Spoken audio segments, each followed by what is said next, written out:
ശിവപുത്രിയായ ഭദ്രകാളിയുടെ വസൂരിയില്ലായ്മ ചെയ്യാൻ മഹേശ്വരന്റെ കണ്ഠത്തിൽ രൂപമെടുത്ത് കർണരത്തിലൂടെ പുറത്തു വന്ന ഭീകരമൂർത്തിയാണ് ഘണ്ടാകർണൻ.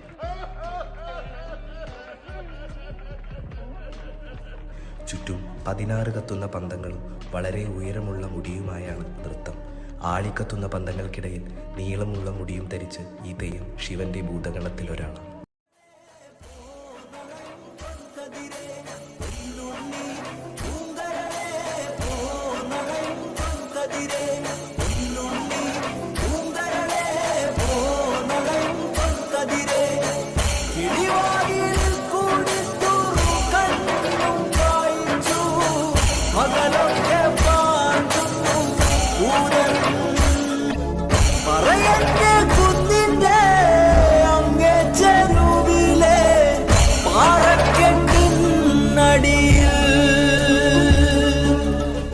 കിളിവാതിലിൽ കൂടി തുറക്കണ്ണും കായ്ച്ചു പകലൊക്കെ പാർക്കുന്നു ഭൂതങ്ങളിൽ മാന്തളിരിട്ടു വെള്ളിച്ചെറുമുല്ലപ്പൂമുനയാൽ പൂന്തണലിൽ ചെറുകാറ്റത്ത് വിടയിരുന്നെഴുതാൻ